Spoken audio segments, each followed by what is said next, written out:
उछलता। तो फिर क्रोध का एक कर रहे हो, बहुत भारी अब ये बेटे खिसिया रहे हो, बहुत क्रोध कर रहे हो। क्रोध के मूल में क्या है, क्रोध का कारण क्या है, बात समझ में नहीं आ रही। लेकिन जब विचार करता हूं तो बिना कारण के कोई कार्य नहीं होता है, कारण कोई ना कोई होता ही है। वेदांत का सिद्धांत कहता है कारणेन बिना कार्यम न कदाचन विद्यते, योग सुखोपनिषद पहले अध्याय का 37वां मंत्र कहता है कि पहले कारण होगा और तब फिर कार्य होगा। मानसाचार बालखंड में कहते हैं कार्य से कारण कठिन, कार्य छोटा भी होगा, कार्य तब भी बड़ा होगा। तो क्या कारण है, धनुष टूट गया इसलिए क्रोध कर रहे हो।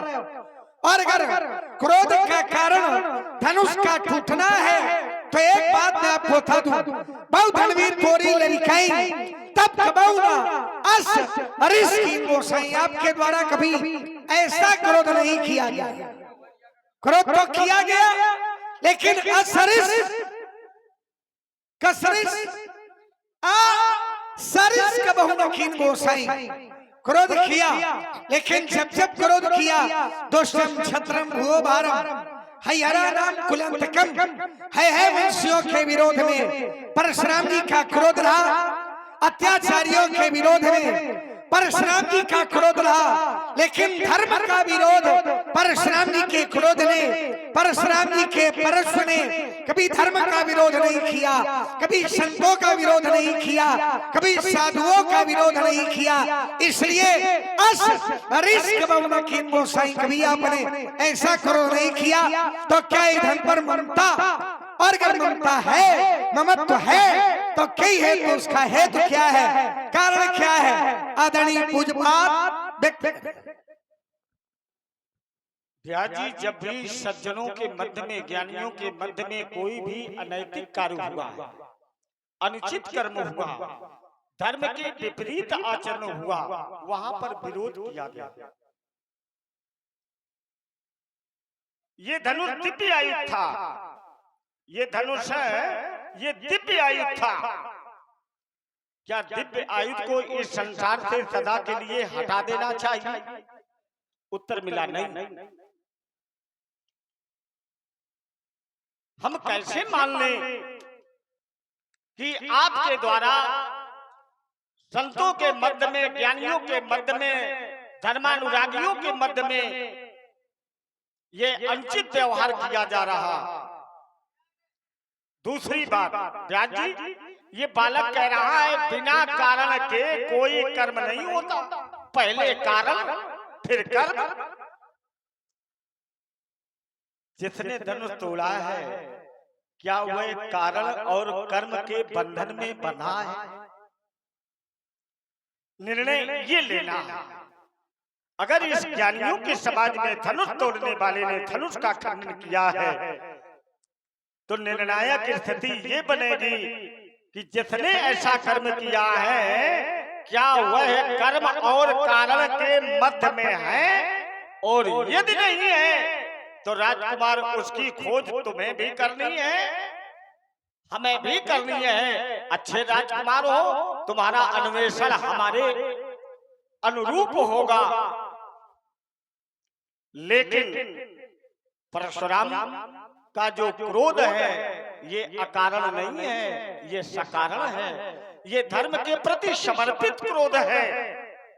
यदि समाज में कोई अनीत कर रहा है, धर्म कर रहा है, अन्याय कर रहा है, अनाचार कर रहा है, तो ज्ञानियों का, विवेकियों का यही धर्म है, यही उनका सत्कर्म है कि वहां पर वो विरोध की धरती उत्पन्न करें। क्योंकि हो सकता उनके क्षण मात्र के विरोध से, क्षण मात्र के क्रोध से ये धर्म, ये संतति, ये सुगठित, सुव्यवस्थित हमारी सभ्यता सुदृढ़ बनी रहे, सुनिश्चित बनी रहे।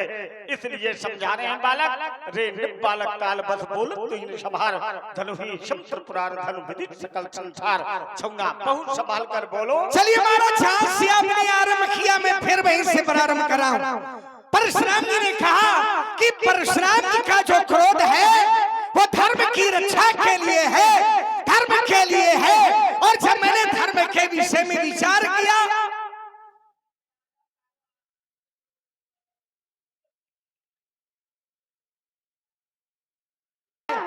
तो धर्म की परिभाषा वेदाचार्यों ने कहा परहित सरिस धर्म नहीं भाई। धर्म क्या है? किसी दूसरे का हित हो जाए, इससे बड़ा कोई धर्म नहीं। धर्म क्या है? दूसरे का हित करना धर्म है। और गुरुदेव भगवान ने आदेश भी दिया, उठौ अमुख भंजौ भौ चापा मेटौ तात जनक परितापा। तो धनुष तोड़ने वाले ने धनुष को तोड़कर धर्म किया है कि अधर्म? धनुष तोड़ने वाले ने तो धर्म किया। क्यों? क्योंकि धनुष तोड़ने वाले ने किसी कष्टित व्यक्ति के कष्ट का निवारण किया। तो धनुष का टूटना ये धर्म हुआ। और जब धर्म हुआ तो परशुराम जी को विरोध करने की आवश्यकता नहीं। पहली बात। दूसरी बात, अगर धनुष तोड़ने वाले ने अधर्म किया है तो धर्माचार्यों के द्वारा समर्थन क्यों? क्यों विश्व की धरती में परशुराम केवल एक धर्माचारी बचे हैं का? दूसरा कोई धर्माचारी नहीं है क्या? केवल यही धर्माचारी? अरे धर्म के 4 खंभे होते हैं। धर्म के 4 प्रमुख स्तंभ होते हैं। वो कौन? सत्य, धर्म न दूसर, सत्य समाना। सत्य ये धर्म है। और धनुष तोड़ने वाला सत्य के साथ है और धनुष तोड़ने वाला अधर्म के साथ नहीं। पहली बात। दूसरा स्तंभ परहित। धनुष तोड़ने वाले ने परहित किया है तो 2 स्थान धनुष तोड़ने वाले को धर्म के मिल गए। तो तीसरा कौन सा है? जय सत्य परहित जय। तो तीसरा धनुष तोड़ने वाले के साथ में है प्रभु तो चाप खंड महिटारे। तो देख लोग सब भय सुखारे। रही भुवन भरी जय जय बानी धनुष भंग ध्वनि जात ना। धनुष तोड़ने वाले की जय जयकार होने लगी। 4 पक्ष होते हैं और 4 में 3 धनुष तोड़ने वाले के पास है। तो धनुष तोड़ने वाला धार्मिक है कि अधार्मिक? वो नहीं बोलेंगे, तुम बोलो। जिसने धनुष तोड़ा बोलने के लिए तुम हो। जिसने धनुष तोड़ा उसने धर्म किया कि नहीं? धर्म किया, पहली बात। अब दूसरी बात, परशुराम जी ने कहा कि क्या धनुष तोड़ने वाला कर्म से निश्चित है, कारण से जुड़ा है? जी हाँ। परमात्मा भी धरती में आता है, उसका भी कोई ना कोई कारण होता है। बिना कारण के भगवान भी धरती पर नहीं आते। कब आते हैं? जब जब हो धर्म के हानि बाढ़ई असुर अधम अभिमानी तब तब प्रभु धरी विविध शरीरा हरई कृपा निधि सज्जन पीरा। फिर इसी के लिए शास्त्र ने कहा यदा यदा धर्मस्य ग्लानिर्भवति भारत अभ्युत्थानम् अधर्मस्य तदात्मानं सृजाम्यहम् परित्राणाय साधूनां विनाशाय च दुष्कृतां धर्म संस्थापनार्थाय संभवामि युगे युगे। तो जब अधर्म नहीं होगा तो परमात्मा का आगमन नहीं होगा। तो परमात्मा के आगमन का कारण क्या है? धर्म की रक्षा, अधर्म का विनाश। परमात्मा के आने का कारण क्या है? धर्म की ग्लानि, धर्म की हानि। और जब धर्म की हुई हानि तो परम सभीत धरा अकुलानी, धरती अकुलानी। और जब धरती अकुलाने लगी तो परमात्मा का आगमन भी, तो परमात्मा भी बिना कारण के नहीं आते। मनुष्य का जन्म भी बिना कारण के नहीं आते। कारण है बड़े भाग्य मानुष तन। दूसरा कारण कबहू की कर करुणा नर देही और देत ईश बिन है सनेही। परमात्मा का आगमन कारण से, आम जनमानस का जन्म कारण से, जल का बरसना कारण से, ग्रीष्म काल का होना कारण से, शीत काल का होना कारण से, वर्षा ऋतु का आना कारण से, तो बिना कारण के कोई कार्य नहीं होता। ये दो बिंदु हैं और दोनों बिंदुओं पर पुनः समाकलन अवकलन करें। कारण बना, यदि धनुष न टूटता तो सीता का विवाह नहीं होता। यही तो कारण है। इसमें आप लोगों का मत क्या है? हम राजकुमार लक्ष्मण के इस सिद्धांत का खंडन नहीं कर रहे हैं, लेकिन ऐसा प्रयास भी ना करें। लेकिन यदि धनुष न टूटता, धनुष टूटने का कारण क्या है? सीता का विवाह। जो धनुष तोड़ दे उसी के साथ सीता का विवाह हो जाए, यही तो कारण है। लेकिन महाराज, जब ज्ञानियों ने पहले ही कह दिया कि सीता का विवाह अमुक के साथ होगा, इसका पति अमुक है, इसका वर अमुक है, तो फिर धनुष नहीं तोड़वाना चाहिए। बोलिए, इसमें आपका मत क्या है? किसने कहा? देखिए, आप ना बोलना। थोड़ी थोड़ी बात नहीं, अभी नहीं, थोड़ी थोड़ी। किसने कहा? ये बात चलता नहीं चलेगी। स्पष्टता भी होती चले किसने कहा है और क्या कहा, लोगों को पता चले कि भाई किसने ये कहा कि धनुष न टूटे और क्या कहा। लक्ष्मण इतनी देर बोला, मैंने कुछ कहा, और जरा सी चुटकी ली, देखो उछल कूद प्रारंभ कर। चुटकी कहाँ ले पाते हो? बिना कारण के कर्म नहीं होता। लेकिन अगर ज्ञानी ने पहले से ही, भविष्य वक्ता ने, भविष्य दृष्टा ने पहले ही निश्चित कर दिया कि सीता का पति अमुक है, तो क्या धनुष तोड़वाना चाहिए? नहीं तोड़वाना चाहिए। ये मैं प्रमाण दे रहा हूं। एक बार देवर्षि ऋषि कहाँ है? मिथिला में। उस समय सीता मात्र 3 महीने की थी और सीता को देखा और देखने के बाद सीता का भविष्य निश्चित कर दिया। योग माया सीते दी जाता या वही तो वेश मणि अतस्तम राघवायुते सीताम प्रेतता। हे राजन, ये साधारण कन्या नहीं है, ये अद्भुत कन्या है।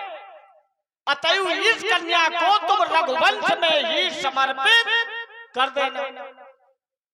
नान्य शाम ना धन अन्य धन ऐसाम, ना माने नहीं अन्य माने दूसरी, ऐसाम माने यह कौन सीता, ये दूसरी नहीं है, पूर्व भारस्या, ये तो उसकी पूर्व की पत्नी है।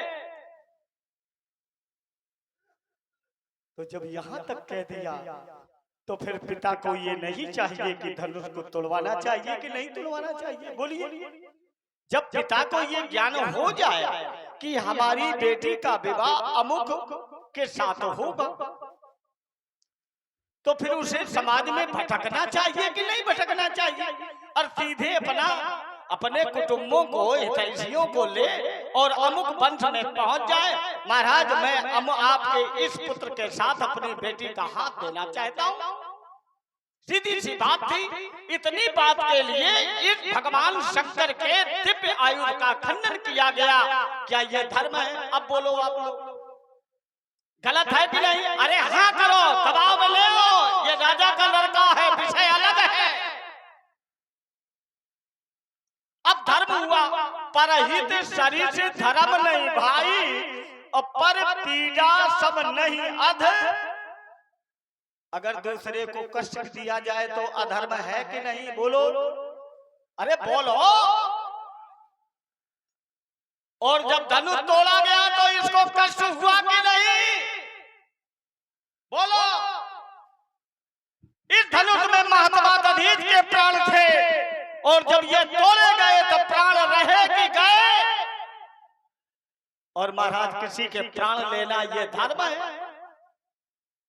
जोर से बोलो। ये देख लो, कल का लड़का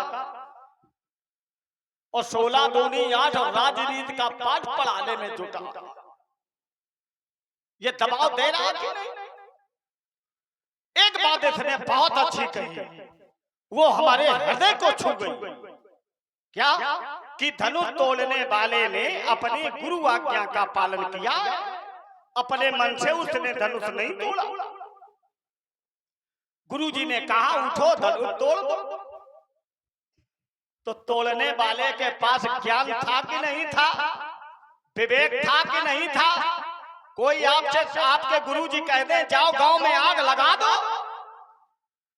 तो फिर उसको सोचना चाहिए आग लगाने से सबको कष्ट होगा कि नहीं होगा। मातु पिता प्रभु गुरु के बानी, बिना ही विचार करिए शुभ जानी। उचित की अनुचित किए विचारू, धर्म जाए सिर पातक भारू, ये सिद्धांत बना। लेकिन क्या राजा बलि ने अपने गुरु शुक्राचार्य की बात मानी?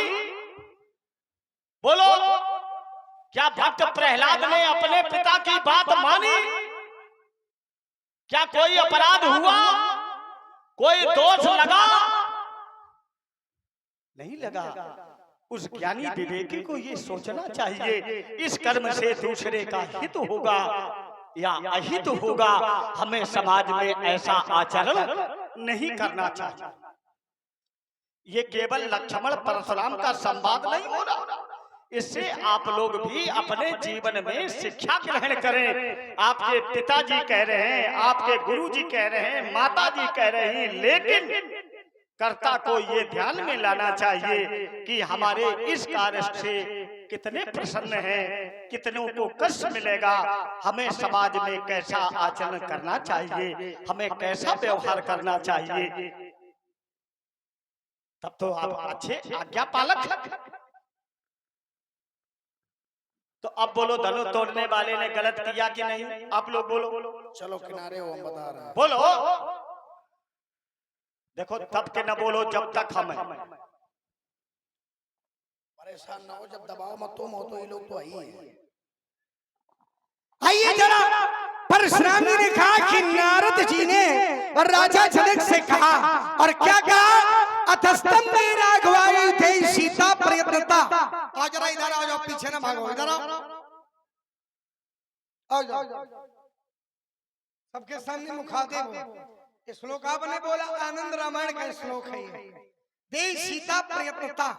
प्रयत्न माने क्या होता है आप जानते हो? उपाय, प्रयास। प्रयास। प्रयत्न माने प्रयास नहीं होता। क्या होता है प्रयत्न? यत्न माने प्रयास होता है। अब प्रयत्न माने? प्रयत्न माने विशेष प्रयास। यत्न माने अब स्वयं यत्न करो तुम जाई। यत्न माने प्रयास।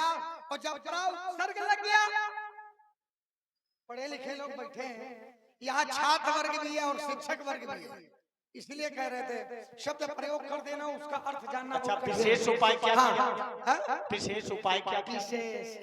क्या क्या? यत्न माने प्रयास और प्रयत्न माने विशेष प्रयास। और विशेष प्रयास क्या है? विशेष प्रयास क्या है? तब उठ के बैठो, तब विशेष प्रयास। ठीक है, अपनी सामर्थ्य के अनुसार आप लीला देखो। इनके चक्कर में ना पड़ो, यहाँ परशुराम ही कर दिया परेशान।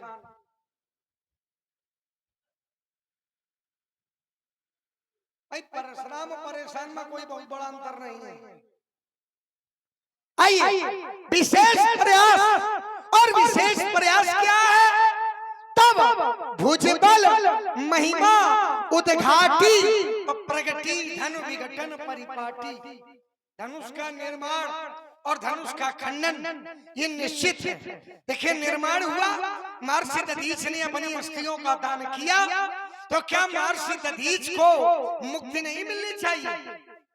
मुक्ति मिलनी चाहिए। जैसे महर्षि गौतम के द्वारा अपनी पत्नी अहिल्या को श्राप दिया गया, तो श्राप का कोई विमोचन भी तो होगा। कब होगा? जब वो आएंगे तब होगा। तब विमोचन कब है? तो स्वयं महर्षि गौतम की पत्नी कहती है, मुनि श्राप जो दीन्हा अति फल कीन्हा, परम अनुग्रह मैं माना। विशेष प्रयास, विशेष। नारद जी ने कहा कि सीता को प्रयत्न पूर्वक विशेष प्रयास के साथ राघव को सौंप दो। कैसे सौंप दे? साधारण प्रयास हो गया कि वर ढूंढा जाए और विवाह कर दिया जाए, और विशेष प्रयास क्या होगा? त्रैलोक के राजा उपस्थित किए जाएं और उसमें स्वयंवर किया जाए और स्वयंवर के लिए भूत भावन भगवान शंकर। धनुष किसका है? नारद जी का है क्या धनुष? क्यों? शंकर जी। शंकर जी का। सही कह रहे हो? तुम्हें क्या लगा? कभी कभी आप झूठ भी बोलते हो ना। धनुष किसका? शंकर जी का। नारद जी का तो नहीं है। नारद जी का तो नहीं, किसका? शंकर जी का। और शंकर जी ने क्या कहा? धनुर्मदीयम थे गे है पूजतम तो पूर्वजई तस्य प्रतिज्ञा त्वया कार्या तोलनाय भंगाय चा। धनुर्मदीयम मदीयम तुम अर्थ नहीं करते हो, मैं एक शब्द का अर्थ दूंगा।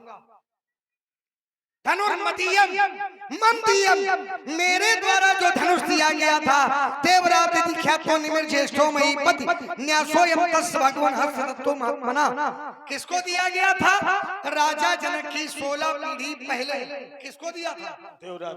देवरात। ठीक ठीक आ रहा है। न्यासो माने न्यास धरोहर के रूप में। धरोहर कि महाराज हम जा रहे हैं और ये हमारी धरोहर है, इसे अपने पास सुरक्षित। धरोहर किसको अच्छा, दी गई? जब कोई किसी को धरोहर देता है तो फिर उस धरोहर को कर्ता को लेने का अधिकार है कि नहीं है? भाई हमने अपना कहना कि बीच में लक्ष्मण बोल रहा है, तुम लक्ष्मण के बीच में बोल रहे हो। बोल लो। यहाँ कोई याद का विषय थोड़ी, याद और चिंतन का विषय है। जब मन आवे तब बोलो, जब सही सही लगे तब बोलो। तो फिर ये तोड़ा क्यों गया? जब धरोहर की प्रस्तुति, धरोहर कब दी गई? जब भगवान शंकर ने चाहा। कब दिया गया?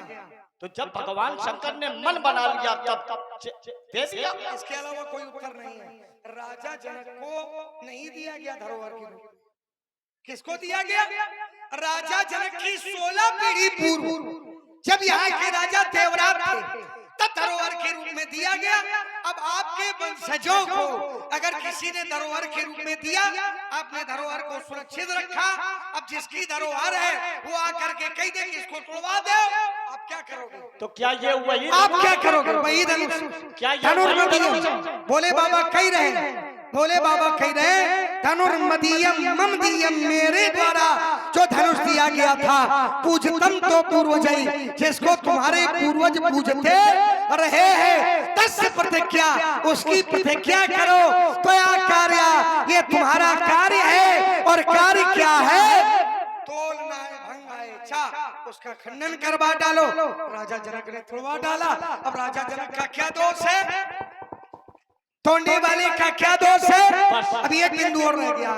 इतना बौखलाओ नहीं। अब इसी में लो। थोड़े हम इतना ज्यादा बोलते हैं नहीं। अब देखो, पहली बात, 2 दिन हम पूरी के साथ कई गुना हम उधार नहीं रखते। नहीं तो जितना बोला है उतना ले लो।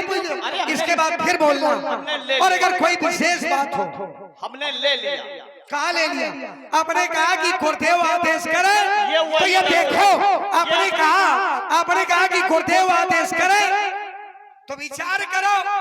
मैं कहता हूं विचार ना करो।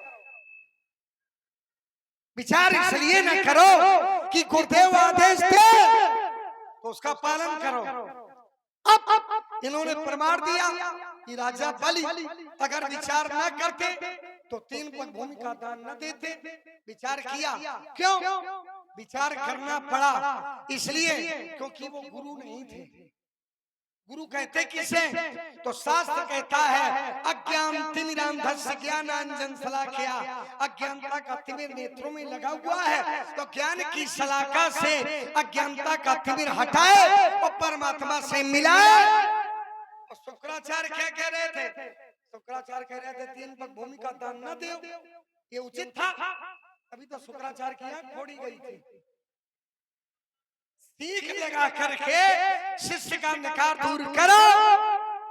तो गुरु जी ऐसा नहीं कर पा रहे तो शास्त्र कहता है तजिए ताई कोटि बैरीशम यद्यपि परम स्नेही जाके प्रिय न राम पैदल। प्रहलाद ने पिता की बात नहीं मानी। क्यों नहीं मानी? क्योंकि पिता धर्म के विरोध में थे। पिता की बात नहीं मानी। एक शास्त्र एक निर्देश करते हैं, क्या कहते हैं? पिता धर्मा पिता अगर धर्मात्मा है तो उसकी बात पर विचार न करो, आदेश दे तत्काल कर डालो। पिता स्वर्ग, पिता की पहुंच अगर स्वर्ग तक है तो पिता आदेश दे तत्काल पालन करो, फिर विचार न करो। पिता ही परमम तपः, अगर पिता तपस्वी है तो फिर पिता की बात पर विचार न करो, तत्काल में पालन करो। क्यों?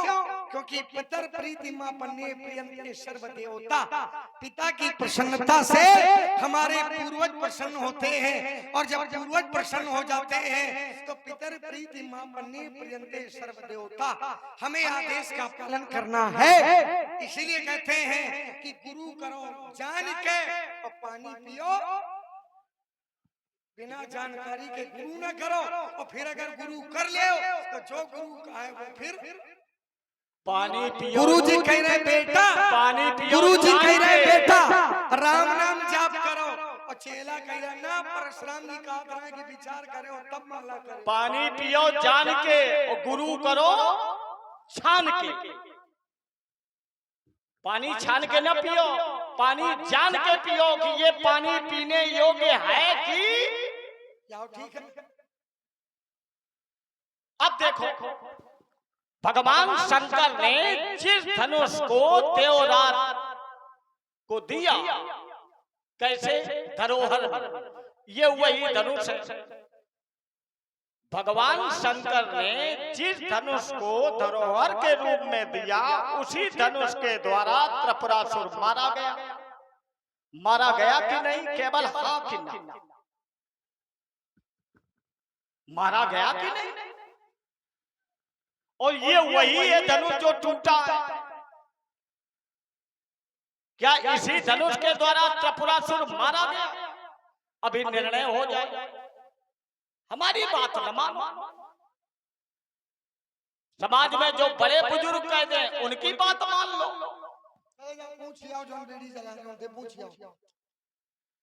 वो तुम्हारी दृष्टि में है, वो भक्त हमारी तरह इसलिए न करिए क्योंकि पहले के संत ऊंचाई पर चढ़कर दिखलाते थे सीढ़ी, और पहले जलती थी रामलीला में अगरबत्ती, अब जल रही है।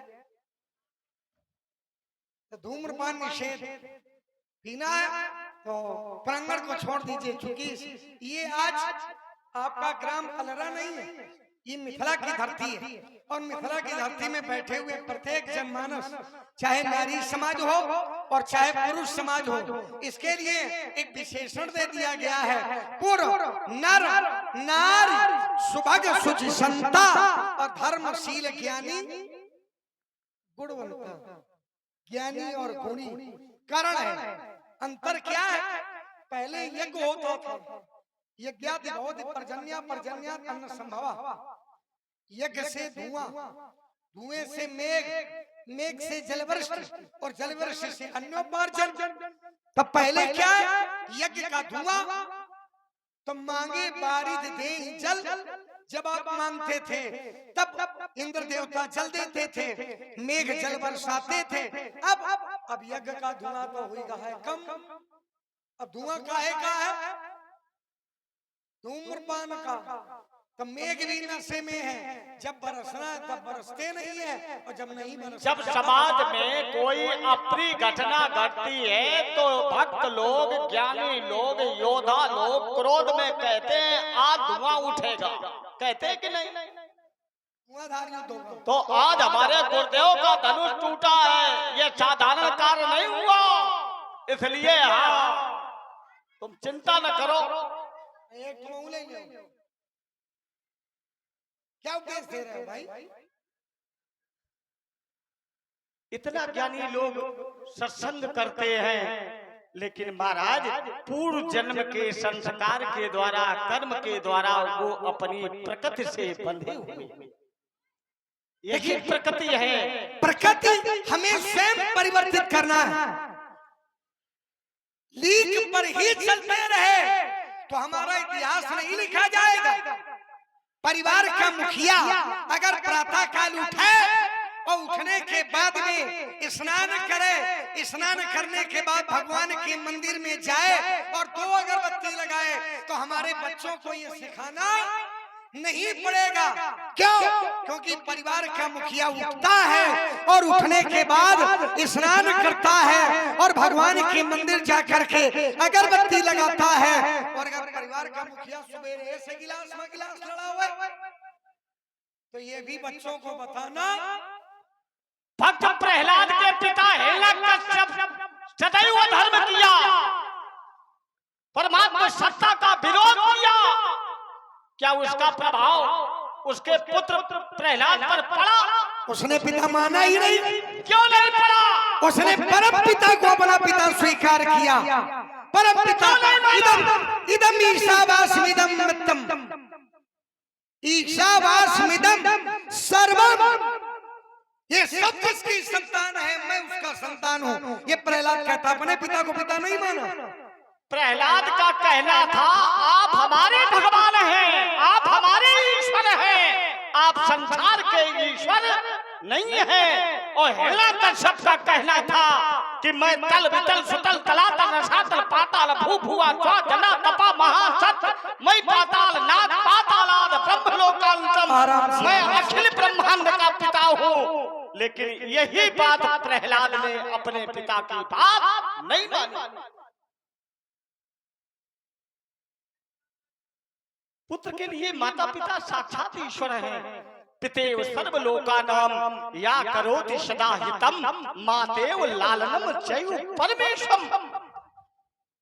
लेकिन जब हिरण्यकश्यप ने कहा मैं संसार का पिता हूं, तब प्रहलाद ने विरोध किया कि आप सर्वेश्वर नहीं हैं, आप अखिलेश्वर नहीं हैं, आप हमारे ईश्वर हैं।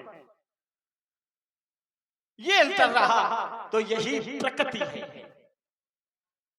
बड़े बड़े धर्मात्मा कुसंगत में पढ़कर उनका प्रभाव पड़ता, और महाराज बड़े बड़े ऐसे हैं कुसंगत में रहते हुए भी उनके ऊपर कुसंगति का प्रभाव नहीं पड़ता है। उसका एक ही कारण है, यदि आपके पूर्व जन्म के संचित कर्म सद्व्यवहार के रूप में व्यवस्थित हैं, धर्म के रूप में आचरित रहे हैं, तो आपके ऊपर समाज की कुरीतियों का कोई प्रभाव नहीं पड़ेगा।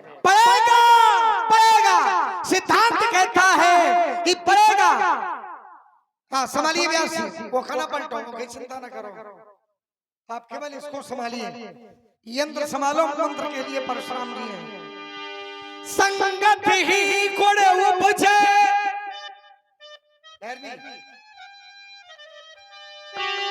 संगत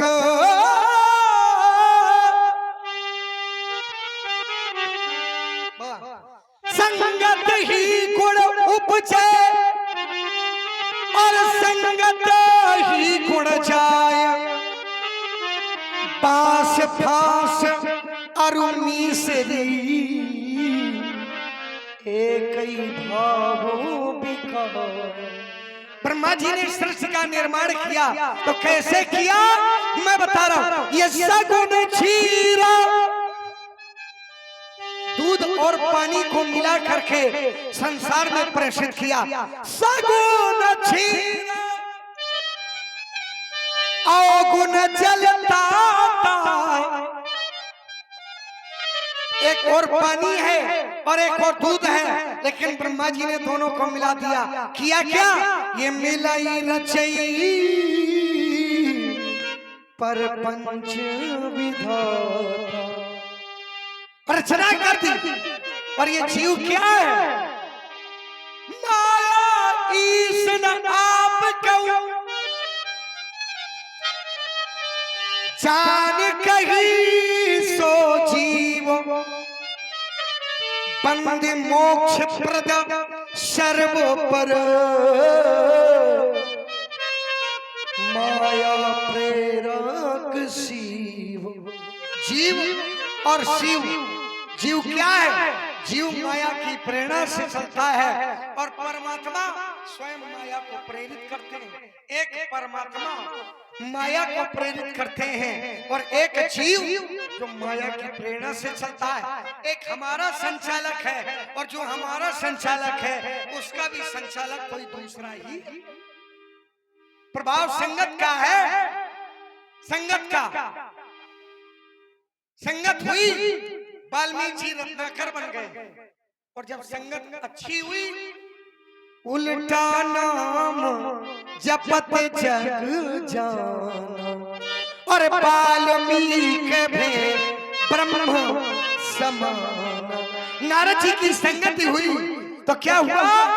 ये वाल्मीकि भे ब्रह्म समान। वाल्मीकि जी ब्रह्म के समान हो गए। ये किसका प्रभाव है? संगति का। और रत्नाकर हुए तो किसका प्रभाव है? रत्नाकर हुए तो संगति का प्रभाव। और ब्रह्म के समान हुए तो भी सुसंग और कुसंग होई कुवस्तु सुवस्तु जग पाई कुयोग सुयोग। अच्छी वस्तु बुरी हो जाएगी, अच्छी वस्तु बुरी हो जाएगी, और बुरी वस्तु अच्छी हो जाएगी। कैसे कैसे हो जाएगी? पारस परस खुदात सुहाई। पारस मणि का स्पर्श हो जाएगा तो लोहा भी सोना। ये क्या है? संगत। सठ सुधरहि सत्संगति पाई। आ गए। सठ माने अज्ञानी, यही वाला। मूर्ख हृदय न चेत, जिमि गुरु मिलई बिरंचि सम। अब देखो वो भी संगति है। घर में लड़ाई हुई, कल जा रही गंगा यमुना में डूबने।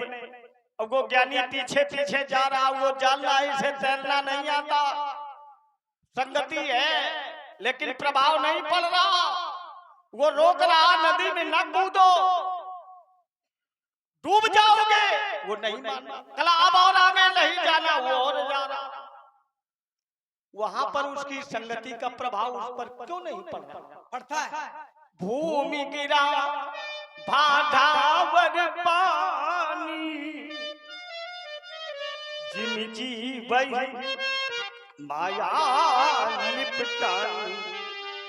और इसी संसार में एक जीव और भी जन्म लेता, उसके ऊपर कोई भी संसार की प्रकृति का कोई प्रभाव नहीं पड़ता।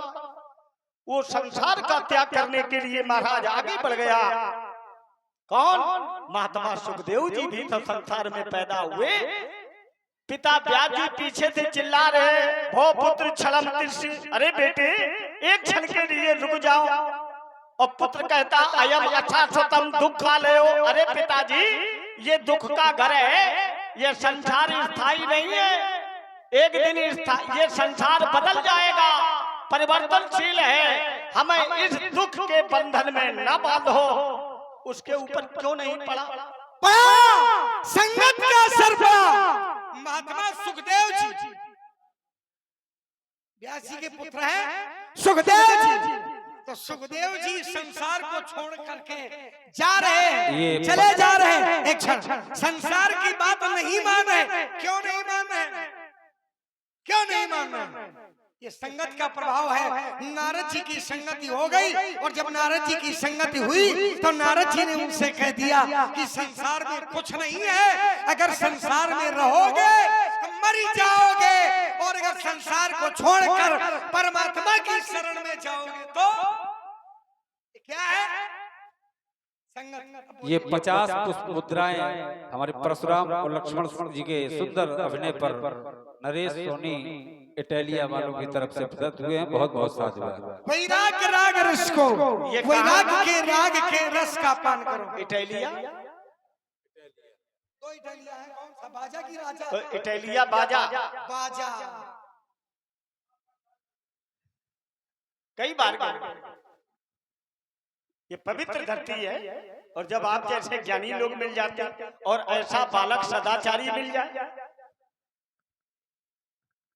यही सदाचार है। लक्ष्मण आखिर परशुराम के सामने इतना क्यों उग्र हो रहा है? या तो अपने होंगे और या विरोधी होगा। और जो विरोधी होते वो महाराज आपको बचाने के लिए प्रयास नहीं करते, अपितु आग में झोंकने का कार्य करते हैं। और हम धनुष तोड़ने वाले को दंड देने की बात कर रहे हैं और लक्ष्मण दंड देने नहीं दे रहा है। इससे कहीं न कहीं ये लग रहा है कि लक्ष्मण परशुराम का अनुगामी है, लक्ष्मण परशुराम का हितैषी है। कहीं हमारे भगवान के द्वारा इस सुगठित, सुव्यवस्थित, सुसंस्कारित प्रेक्षागार में हमारे भगवान के द्वारा कोई अनुचित व्यवहार न होने पावे। हमारा तो भाव यही आ रहा है, लक्ष्मण हमारा अनुगम्य है। देखिए महाराज, दंड ब्रह्मा जी भी दंड देते हैं, लेकिन कब देते हैं और कैसे देते हैं तो इसका चिंतन करना पड़ेगा। ब्रह्मा जी जीव को दंड देते हैं तो कैसे दंड देते हैं? ये शुभ और अशुभ